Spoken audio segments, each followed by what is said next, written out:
আসসালামু আলাইকুম রহমতুল্লাহ। এমকে জামান রচিত ইজি প্লাস হ্যান্ডবুকটির পক্ষ থেকে আপনাদের স্বাগত।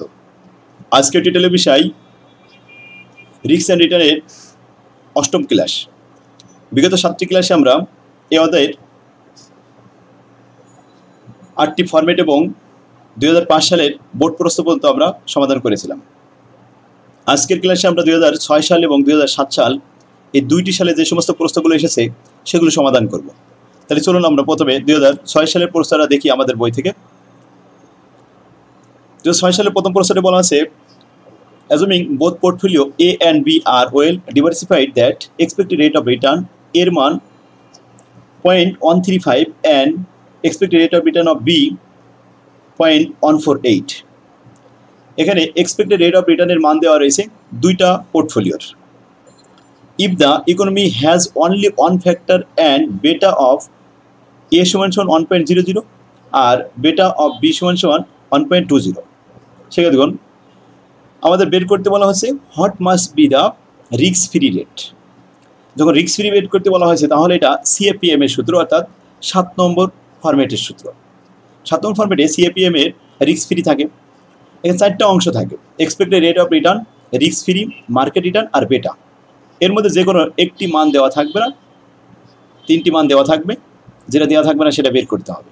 কিন্তু এই অঙ্কে 2টা মান দেওয়া আছে, শুধু এক্সপেক্টেড রেট অফ রিটার্ন দেওয়া আছে 2টা আর বেটা দেওয়া আছে 2টা, রিস্ক ফ্রি এবং মার্কেট রিটার্ন দেওয়া নেই। তো যখন 2টা মান দেওয়া না থাকে তখন যে মানটা দেওয়া থাকবে সেটা অবশ্যই 2টা পোর্টফোলিও থাকবে। যেমন এর মান দেওয়া আছে, আবার expected rate of return of A, expected rate of return of B দেওয়া আছে, আর বেটা হবে বেটা অফ বি, 2টা করে দেওয়া আছে।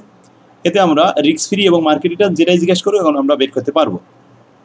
তো আসুন অঙ্কটা পড়ে দেখলাম যে এটা হলো 7 নম্বর ফরম্যাটের সিএপিএম এর সূত্র। তো আমরা জানি একটাই আছে আমাদের সিএপিএম এর সূত্র, উই নো দ্যাট। আমরা জানি এক্সপেক্টেড রেট অফ রিটার্ন সমান রিস্ক ফ্রি প্লাস বেটা into RM minus risk free. For a stock এর জন্য যখন হবে তখন আমরা এখানে লিখব 0.135 সমান এখানে এক্সপেক্টেড রেট অফ রিটার্ন এর জন্য 0.135 দেওয়া আছে, রিস্ক ফ্রি দেওয়া নেই, বেটা 1.00 RM মাইনাস রিস্ক ফ্রি। এর 1 নম্বর সমীকরণ। 2 নম্বর সমীকরণ 0.148 রিস্ক ফ্রি প্লাস বেটা 1.20 RM মাইনাস রিস্ক ফ্রি। এটা হচ্ছে 2 নম্বর সমীকরণ। 2 নম্বর সমীকরণের মানগুলো বড়, এই জন্য আমরা লিখলাম now we equation 1 less from equation 2 we get, আমরা পাই। এখন আসুন 1 নম্বর সমীকরণ 2 নম্বর সমীকরণ থেকে 1 নম্বর সমীকরণ বিয়োগ করে পাই। বিয়োগ করতে হলে চিহ্ন পরিবর্তন করতে হয়। তো আমরা নিচে চিহ্ন পরিবর্তন করলাম, প্লাস ছিল এখানে মাইনাস দিলাম, রিস্ক ফ্রি এখানে নিচে মাইনাস দেওয়া হলো, আর পরের টার্ম এখানে ছিল প্লাস, এখানে মাইনাস দেওয়া হলো। তো আসুন 0.148 থেকে 0.135 বাদ দিলে 0.013 থাকে, আর রিস্ক ফ্রি প্লাস আর রিস্ক ফ্রি মাইনাস কাটা এখানে কেটে দিলাম। এবার প্লাস 1.20 থেকে 1.00 বাদ গেলে 0.20 risk free minus RM minus risk free থাকে। তাহলে 1.20 RM মাইনাস রিস্ক ফ্রি থেকে 1.00 RM মাইনাস রিস্ক ফ্রি বাদ দিলে 0.20 RM মাইনাস রিস্ক ফ্রি থাকে। অর্থাৎ সাইড চেঞ্জ করলাম, 0.20 RM মাইনাস রিস্ক ফ্রি সমান 0.013। অতএব RM মাইনাস রিস্ক ফ্রি সমান 0.013 কে 0.20 দ্বারা ভাগ করলাম, 0.065 আসলো। এটা আসলো RM মাইনাস রিস্ক ফ্রির মান। এখন যদি আমরা রিস্ক ফ্রি মান বের করতে চাই, যে কোনো একটা মান বের করতে চাই, তাহলে এই প্রথম সমীকরণ 1 অথবা সমীকরণ 2 যে কোনো একটাই আমরা RM মাইনাস রিস্ক ফ্রি মান বসিয়ে পাই, যে কোনো একটা বসালেই হবে। তো putting the value of RM minus risk free in equation 1, 1 নম্বর সমীকরণে আমরা RM মাইনাস রিস্ক ফ্রি বসিয়ে পাই। দেখুন 1 নম্বর সমীকরণে সরাসরি যে মানটা ছিল এখানে বসালাম। তো RM মাইনাস রিস্ক ফ্রির মান হচ্ছে 0.065, এর সাথে আবার বেটা 1 আছে, 1 গুণ করলাম, তাহলে 0.065 রিস্ক ফ্রি প্লাস 0.065 এক সাইডে নিলাম, বাম সাইডে নিয়ে এটা 0.135 এখান থেকে বাদ দিলাম, 0.065 বাদ দিলে 0.07 ইন্টু 100, অতএব 7% অ্যান্সার। রিস্ক ফ্রি হচ্ছে 7% অ্যান্সার। তো এই অঙ্কটা কোন ফরম্যাট থেকে আসছে? 7 নম্বর ফরম্যাট থেকে আসছে, রিস্ক ফ্রি সিএপিএম এর সূত্র অনুযায়ী। এখন অর দিয়ে আমি এখানে আরেকটা দিয়েছি যে আমরা যদি 2 নম্বর সমীকরণে বসাই তাও উত্তর একই আসবে, যে কোনো একটা করলেই হবে। এরপর আসুন, এটাও 7 সালে আসছে, তবে আরও অনেকবার আসছে, 10 সাল, 13 সাল, 14 সাল, 3বার আসছে। তো 7 সালের অঙ্ক হিসেবে আমি এটা করলাম। A company is considering project X and project Y with the following information.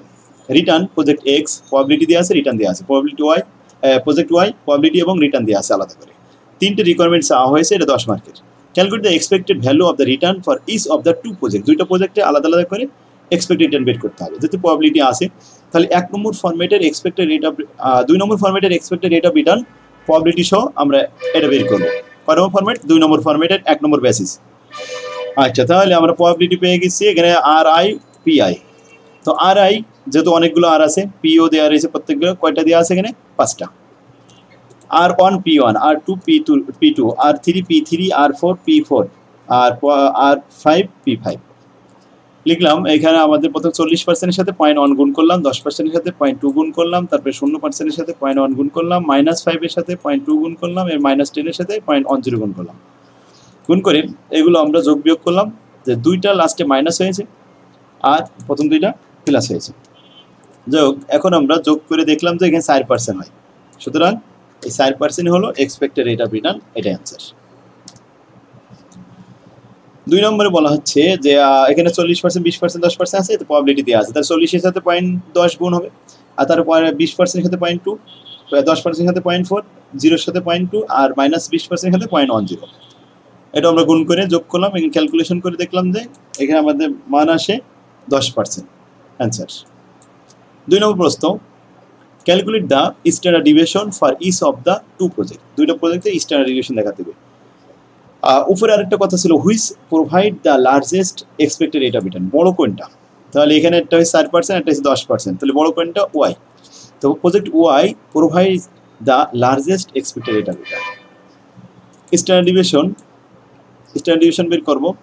Calculate the standard deviation of each project. 2টা প্রজেক্টের ভিতরে স্ট্যান্ডার্ড ডিভিয়েশন দেখাতে হবে। তো এটা প্রবাবিলিটি যেহেতু আছে, স্ট্যান্ডার্ড ডিভিয়েশন কোন ফরম্যাটের অঙ্ক? 3 নম্বর ফরম্যাটের অঙ্ক। তো আমরা 3 নম্বর ফরম্যাটে স্ট্যান্ডার্ড ডিভিয়েশন প্রবাবিলিটি সহ সূত্র করলাম। এখানে R I minus expected rate of return whole square into P I. প্রথমে আর এর মান ফর এক্স, এর জন্য একটু দেখা নিয়ে আসি।